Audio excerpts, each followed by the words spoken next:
আমি নজরুলের প্রেমটাকে ছিদ্র ছিদ্র করে দেখার চেষ্টা করেছি। বন্দনা ইবাদত তার দাস হিসেবে নয়, তার প্রেমিক হিসেবে করতে চাই। ধর্মটাকেও নিজের স্বার্থ অনুযায়ী ব্যবহার করি।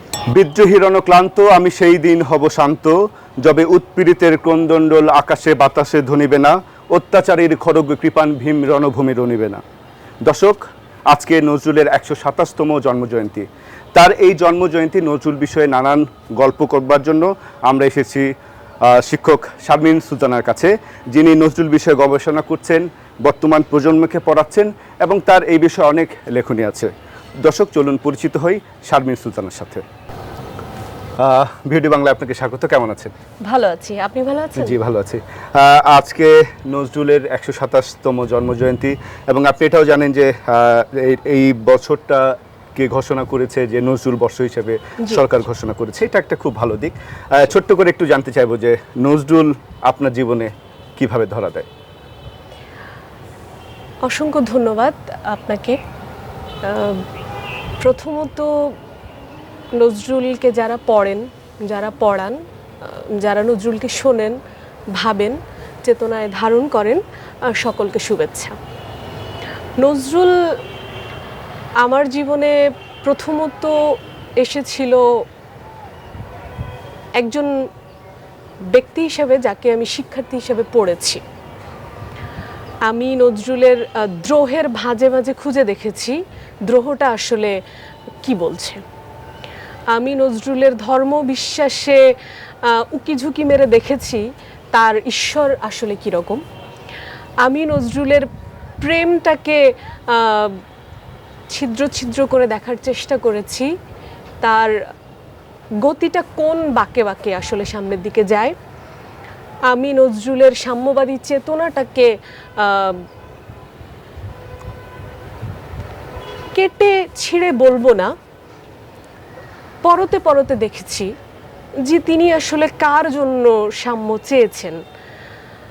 তো সেই জায়গা থেকে, এই এতগুলো জায়গা থেকে নজরুল আমার জীবনে আজও আবিষ্কার করার মতো একজন ব্যক্তি, যাকে আবিষ্কার কিছুটা হয়েছে, অনেকটা হয়নি।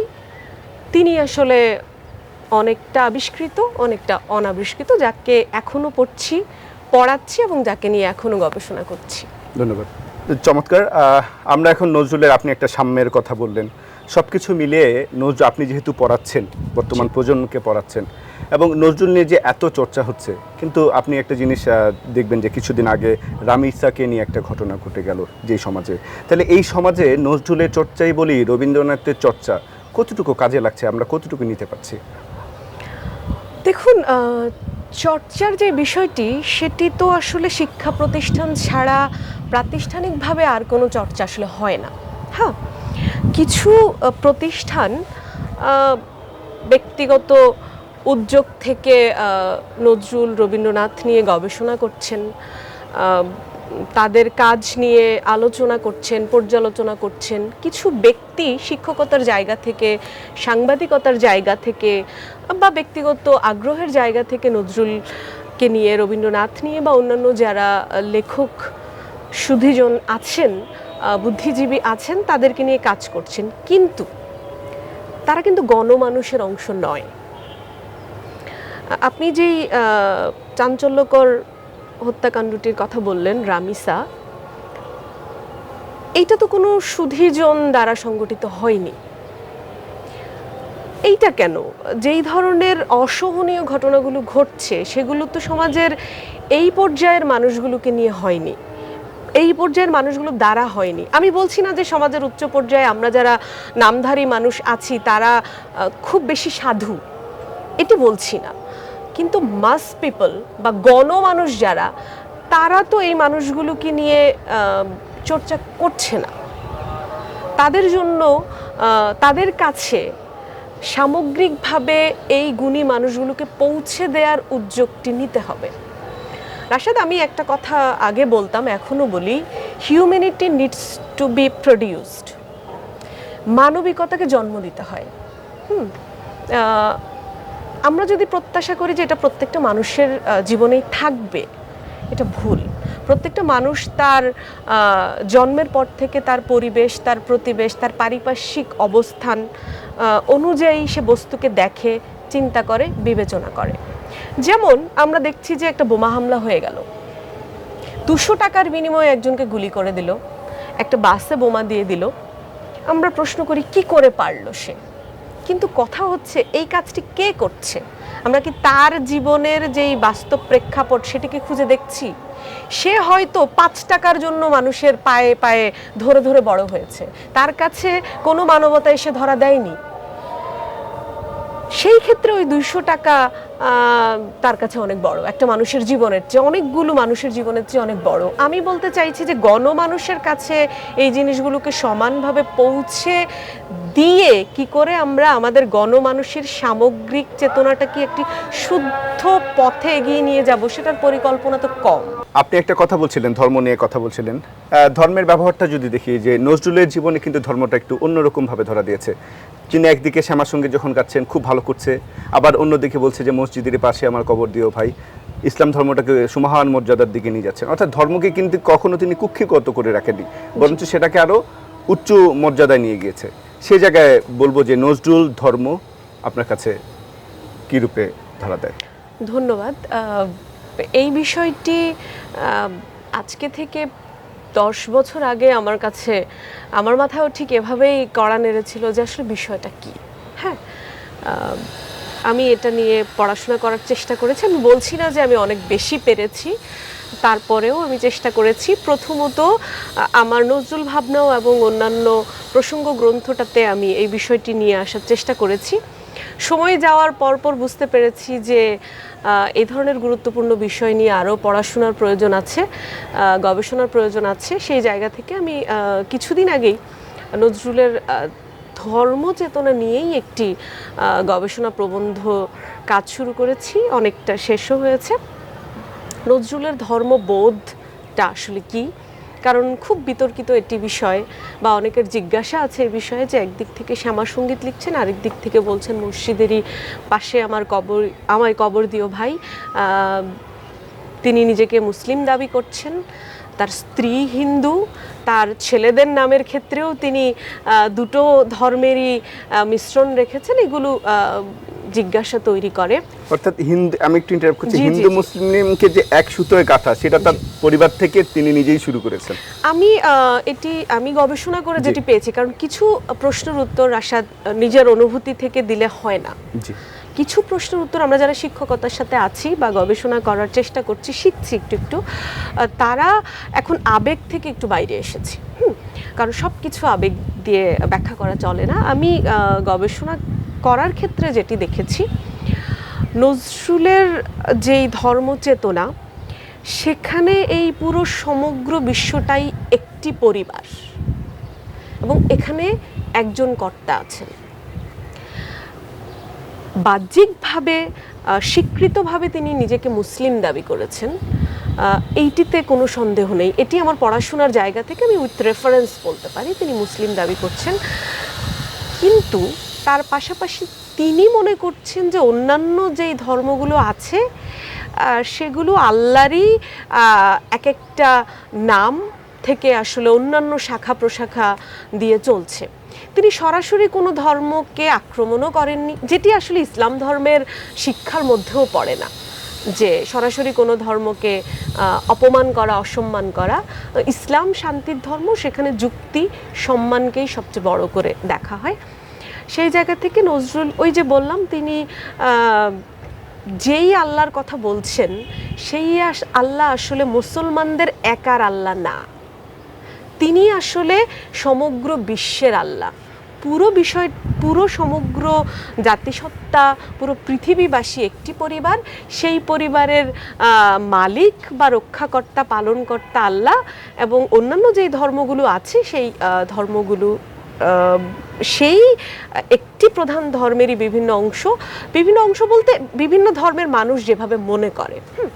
অনেক সময় গবেষকরা এটিও দেখেছেন যে নজরুলের যে সুফিবাদ সেটি কেমন। এর মধ্যে আমি নিজেও একজন। হ্যাঁ, সুফিবাদ বা আধ্যাত্মিকতা হচ্ছে একটি সংযোগ, একটি সংযোগের অনুভূতি।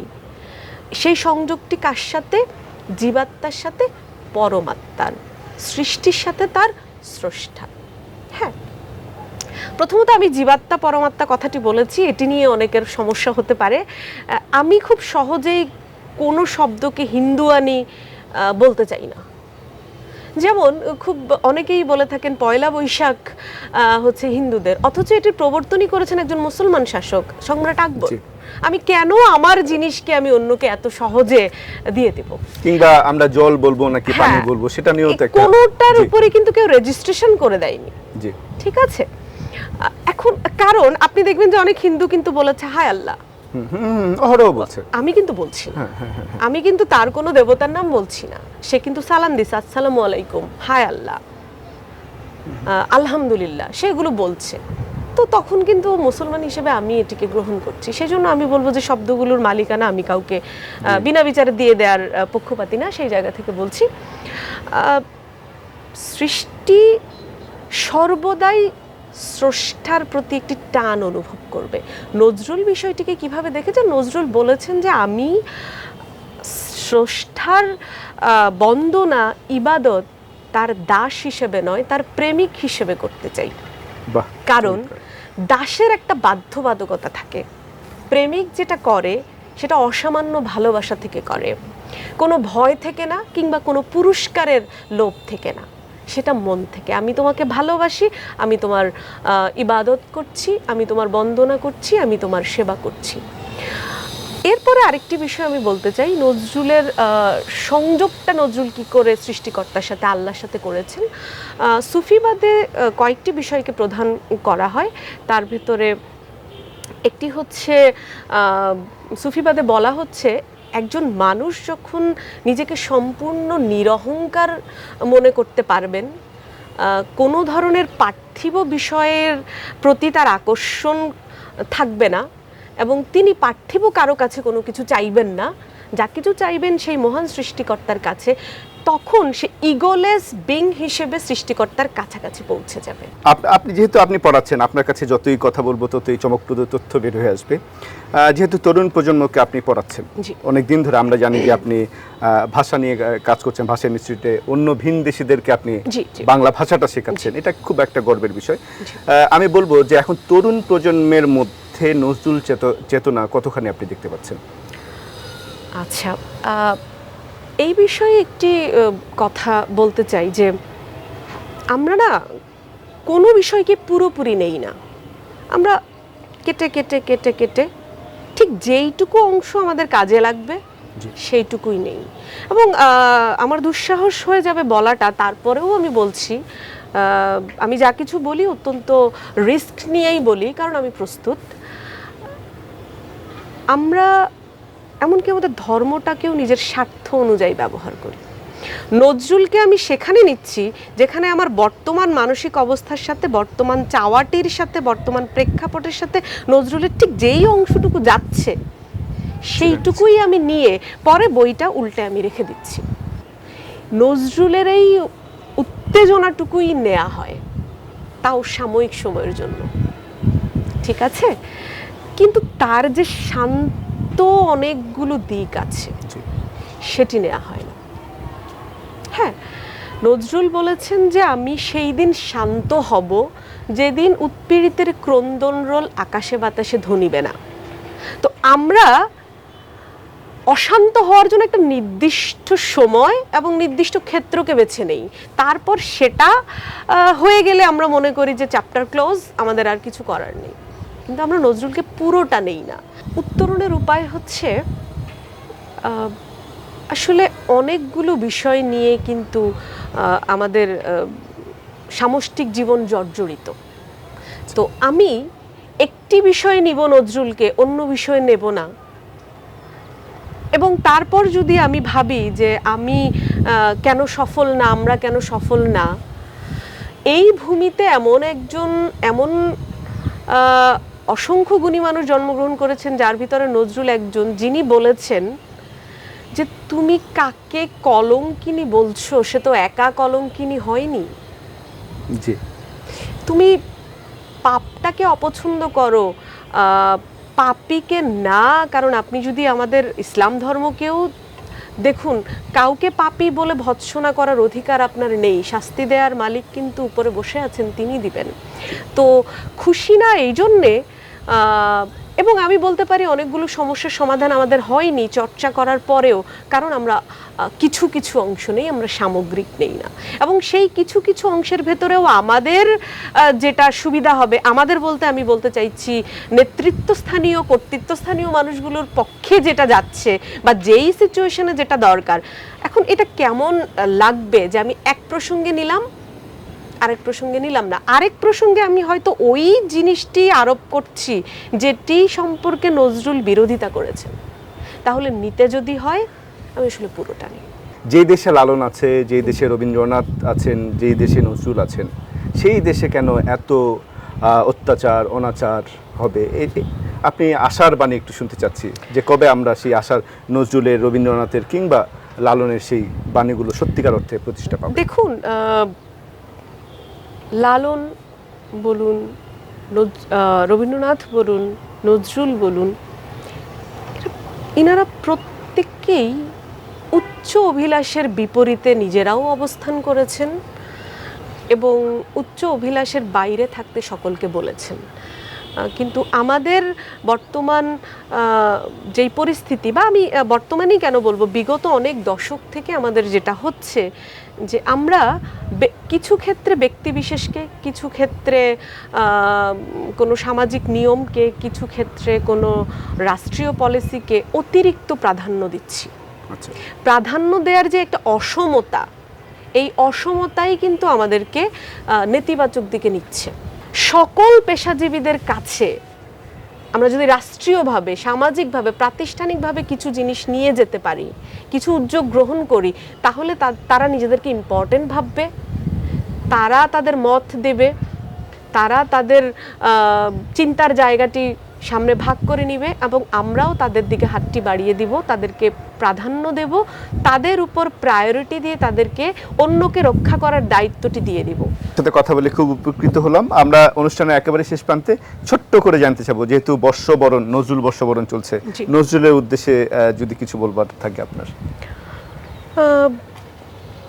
আমার একটি কথা, স্বার্থান্বেষী মহলের সুবিধা মতো নজরুলের কথাগুলোর কিছুটা অংশ আমরা না নেই, আমরা তার যৌক্তিক অনেকটা অংশ নেই, যে অংশটা কোনো বিশেষ মহলের, বিশেষ সময়ের, বিশেষ চাহিদার যোগান দিবে না, বরং ভিন্ন ভিন্ন পরিস্থিতিতে, ভিন্ন ভিন্ন সংকটে আমাদের করণীয়টা সম্পর্কে আমাদেরকে একটি পথ দেখাবে। ধন্যবাদ আপনাকে, ভিওডি বাংলা আপনি সময় দিয়েছেন, আপনাকে অসংখ্য ধন্যবাদ। ধন্যবাদ আপনাদেরকেও, যারা দেখছেন তাদেরকেও। দর্শক, কথা বলছিলাম শারমিন সুলতানার সাথে, যিনি বিশ্বাস করেন যে আমাদের এমন একটা সমাজ হবে যেখানে নজরুলের বার্তা ছড়িয়ে যাবে, লালনের বার্তা ছড়িয়ে যাবে। এবং তিনি কিন্তু কথার মাঝে একটা কথা বারবার বলেছেন, আমরা যেন নজরুলের আংশিক অংশটুকু যেন না নিই, এবং ধর্মের সাথে নজরুলের যে একটা সম্পৃক্ততা সেটা যেন আমরা গ্রহণ করি। এবং তিনি বলেছেন যেন স্রষ্টা সবার, স্রষ্টা কিন্তু কারো একক মালিকানা না। অর্থাৎ বলা যেতে পারে যে শারমিন সুলতানারা যে ধরনের সমাজ দেখেন, নজরুলের স্বপ্নে যারা এখনও স্বপ্ন দেখতে জানেন, সেভাবে যেন আগামী প্রজন্মরা যারা আছে তারা যেন সেদিকেই ধাবিত হয়, এটি কিন্তু তিনি বারবার বলছিলেন। দর্শক, 127তম জন্মজয়ন্তীতে আজকে তিনি আমাদেরকে সময় দিয়েছেন, এবং আপনারা যারা আমাদের ভিওডি বাংলা এই অনুষ্ঠান দেখছেন, আমরা আশা করি আপনাদের এই অনুষ্ঠান অনেক কাজে দেবে, এবং বিন্দুমাত্র যদি আপনারা উপকৃত হয়ে থাকেন তবে আমাদের সার্থকতা। দর্শক, এতক্ষণ ধরে যারা আপনারা ছিলেন তাদেরকে অসংখ্য ধন্যবাদ জানিয়ে আজকের মতো অনুষ্ঠান এখানেই শেষ করছি। সবাই ভালো থাকবেন, সুস্থ থাকবেন।